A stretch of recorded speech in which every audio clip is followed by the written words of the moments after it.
Good morning everyone, myself Prasad. So ఈరోజు topic ఏంటంటే ఒక 2-3 డేస్ నుంచి బాగా వైరల్ అవుతుంది. ఆమ్ ఆద్మీ పార్టీ ఎంపీ రాఘవ్ చడ్డా చాలా sincere and most powerful leader కదా. ఇప్పుడు ఎంపీ అయినా పార్లమెంట్లో సమావేశాలు జరుగుతున్నాయి. సో అక్కడ ఆయన మాట్లాడుతుంటే టోటల్గా పిన్ డ్రాప్ సైలెంట్ అనమాట. ఆయన ప్రతి మాటకి అంటే ఆయన ప్రజల్లోకి వెళ్ళిపోయింది. ఆయన పూర్తిగా ఒక ఆన్లైన్ డెలివరీకి సంబంధించిన అయితేనేమి, ఒక ఎమ్మెల్యే చేస్తున్న పనులకి ఏమైతేనేమి, సొసైటీలో జరుగుతున్నట్టు వాటి కానీ, లేదా తినే ఫుడ్ కల్తీ విషయంలో ఏమైతేనేమి, దాని తర్వాత రీకాల్ విషయం. అంటే రీకాల్ అంటే కొంతమంది తెలుసు, కొంతమంది తెలియదు. నేను అది ఎప్పుడు తెలుసుకున్నానంటే మన తెలంగాణ రాష్ట్రంలో తీన్మార్ మల్లన్న గారు దాని మీద పదే మాట్లాడడం జరిగిందన్నమాట. సో అది ఈయన నోటంటే కూడా నేను ఈరోజు విన్నాను. రీసెంట్లీ ఆయన తాలూకు వీడియోస్ చూస్తున్నాను, ఆయన నేను ఫాలో కూడా చేశాను. లైక్ ఎఫ్బీ కానీ లేదా యూట్యూబ్లో కానీ ఆయన చూస్తున్న వీడియోలకి చాలా అంటే చాలా గర్వంగా ఉంది. అట్లాంటి లీడర్సే కదా మన సమాజంలో కావాలి. ఆయన ప్రజల్లోకి వెళ్ళిపోయాడండి రాఘవ్ చడ్డా గారు.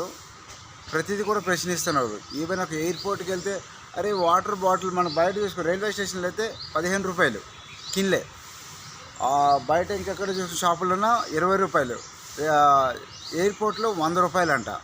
ఒక సమోసా కానీ ఒక ఛాయ్ కానీ 250, 230. ఏంటి సార్ ఈ దారుణం? తినే ఫుడ్ కల్తీ అవ్వడం అంటే ప్రజల ప్రాణాలతో ఆడుకున్నాడు. సెంట్రల్ గవర్నమెంట్ నక్సలైట్లు ఎవరైతే ఉన్నారో వాళ్ళందరినీ మార్చికి టార్గెట్ వేసుకున్నారు ఈ సంవత్సరం. వాళ్ళందరినీ ఏరివేసేద్దామని అనుకున్నారు. మరి ప్రజల ప్రాణాలతో వీళ్ళు ఆడుకుంటున్నారు కదా, మరి వీళ్ళని ఎవరు చంపుతారు? మరి వాళ్ళకంటే వీళ్ళు చాలా డేంజర్ కదా. ప్రజల్ని చంపేస్తున్నారు కల్తీ ఫుడ్ చేసి. దాంట్లో నా ఎంపీ మీరున్నారు, ఎమ్మెల్యేలు ఉన్నారు, ఆల్ పొలిటికల్ లీడర్స్ కూడా మీరు కూడా ఉన్నారు కదా, మీ ఫ్యామిలీ మెంబర్స్ అందరూ మనం తినేది అదే కదా. మరి దీని మీద ఎందుకు ఎక్కువ చర్యలు తీసుకోవట్లేదు? పట్టిన వాళ్ళకి ఎందుకు జైల్లో పెడుతున్నారు? ఏదో నామకే వయసు అరెస్ట్ చేస్తారు, వాళ్ళని వదిలి పారదెంగుతారు, మళ్ళీ సేమ్ కంటిన్యూ. సరైన చట్టాలు ఏం మార్పు వచ్చాయండి? ఏం రాలేదు సార్. చట్టాల మార్పులు అనేది ఏం రాలేదు. మారాలి. ఎవరు మారాలి?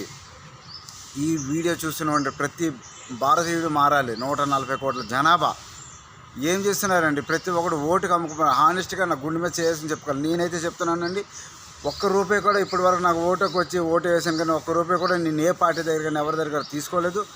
నాకు ఎలక్షన్లు వచ్చాయా, నా బూత్ ఎక్కడుంది, ఏ ప్లేస్లో ఉంది, ఓటు వేసామా వచ్చేసినామా అట్లనే బిహేవ్ చేయాలి. కానీ 50 పైసలకి అమ్ముడిపోతున్నారండి. లెక్కేసుకోండి వాళ్ళు ఇచ్చే డబ్బులు రోజుకి ఎంత పడుతుంది? 50 పైసలు. కొంతమందికి 50 పైసల కంటే తక్కువ పడుతుంది. అమ్ముడిపోయినట్టు నువ్వు ఎట్లా ప్రశ్నిస్తావండి? వాడిని మనం ప్రశ్నించలేము. ఒక్కసారి మన మనసాక్షిగా మనము ఆలోచించుకోవాలి. ఓకేనా? నేను ఎందుకు చెప్తాను అనేది మీరు ఒక్కసారి అడగండి. ఎవడైతే ఈ ఓటుకి అమ్ముడిపోతున్నాడో ఆ ప్రతి ఒక్కడికి చెప్తున్నాను, మీరు మానవత్వంతో బతకాలి. ఈ రీకాల్ అనేది ఎట్లా ఉంటుందంటే, మనం ఎవరినైతే గెలిపించుకుంటామో వాడిని మనం దించాలి. దీనికోసం చాలామంది చదువుకున్నారు కానీ మూర్ఖులు.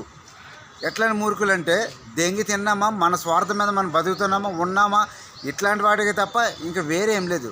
రీకాల్ అనేది ఏ ఎమ్మెల్యేకి అయితే మనం ఓటేసి గెలిపించుకున్నామో, మన నియోజకవర్గం, మన మండలాలు, మన గ్రామాలు ఏవైతే అభివృద్ధి చెందుతాయి, ఏవైతే అభివృద్ధి చెందలేదో, వాళ్ళు ఏదైతే వాగ్దానం చేశారో వాటిని వాళ్ళు చేసి చూపించాలా ఆ 5 సంవత్సరాలలో.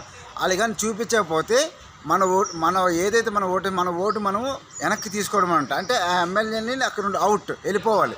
దీన్ని రీకాల్ అంటారు. తీన్మార్ మల్లన్న పదే ముత్తుకుంటూ చెప్తున్నాడు. చాలామంది అవగాహన రావట్లేదు. అండ్ ఆయనతో పాటు మనతోలి వెలుగు రఘు గారు తెలుసు కదా, ప్రజల కోసం ఎంత కొట్లాడుతున్నారు.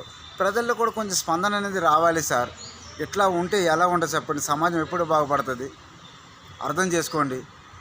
ఈరోజు ఒక రాఘవ్ చడ్డా గారి కోసం మన అందరం చర్చించుకుంటున్నామంటే, ఒక పొలిటీషియన్ గురించి దేశం గర్వించదగ్గ విషయం అది.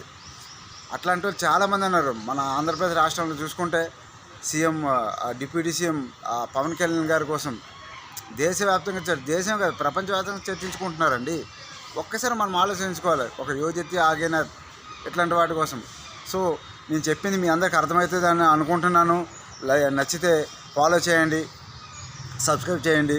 నా YouTube channel dream production Hyderabad అని లైక్ కొట్టండి, 10 మంది షేర్ చేయండి. Thank you so much. జై హింద్. తప్పుగా అర్థం చేసుకోండి.